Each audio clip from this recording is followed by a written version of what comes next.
Bienvenue, on se retrouve sur ma chaîne YouTube. N'hésitez pas éventuellement à liker, ça fait toujours plaisir. Alors, un petit post, on va découvrir ça ensemble.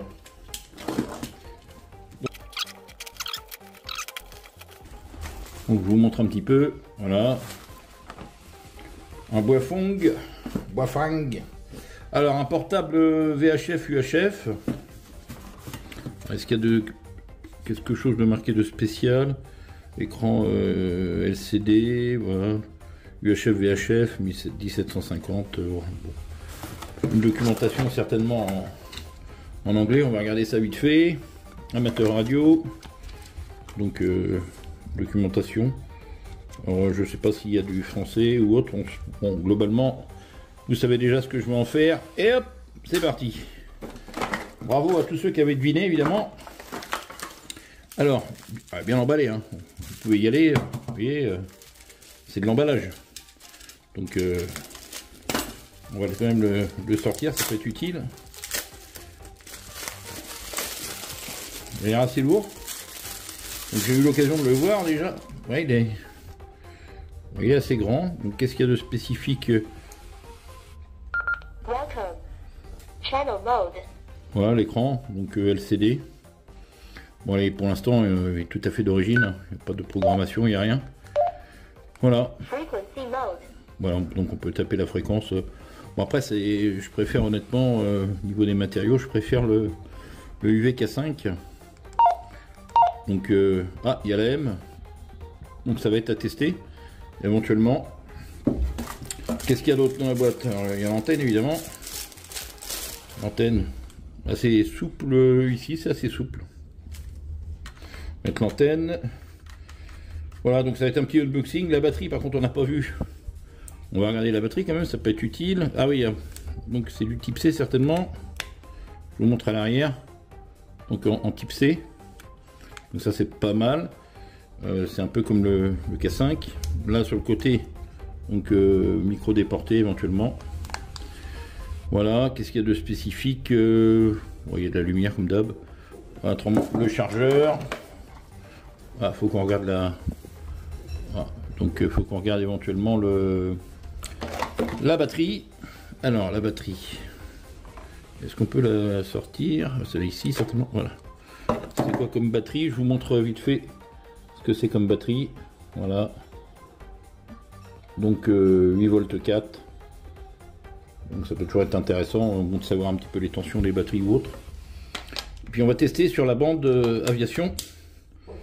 Qu'est-ce qu'il y a d'autre? Donc le chargeur, vous avez vu, il y a un câble, un petit câble USB-A vers USB-C. Bien sûr un clip ceinture et la dragonne. Voilà. On se retrouve tout de suite pour un essai éventuellement pour la bande aviation, vérifier si ça fonctionne. Bon, la qualité, hein, je suis pas loin. Hein. La qualité n'est vraiment pas top.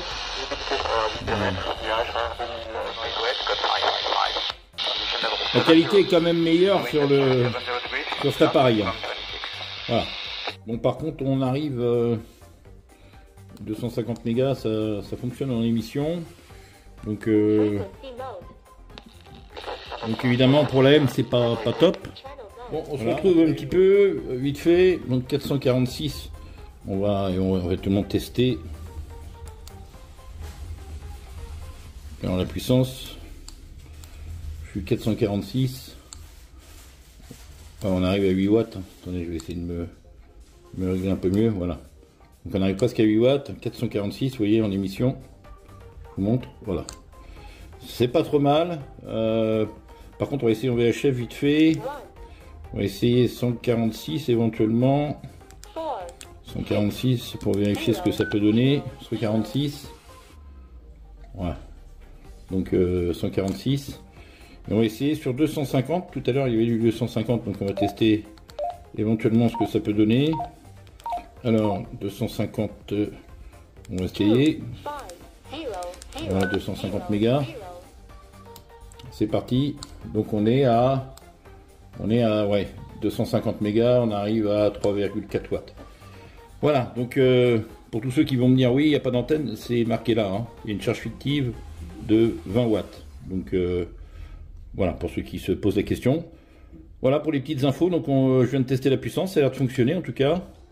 Pas de soucis particuliers. Après, est-ce qu'il y a la FM ou autre? Honnêtement, Alors, je sais bien pas. sûr, on a je sais l'AFM pas. sur l'appareil. J'ai pas encore regardé l'appareil, là, je le connais pas du tout. Alors, on va mettre Donc, il y a les menus. 93, Je peux vous montrer les menus vite fait. 93, 4. Version du firmware et autres. Voilà, Donc, je pense que NTI. c'est un appareil qui peut éventuellement se développer.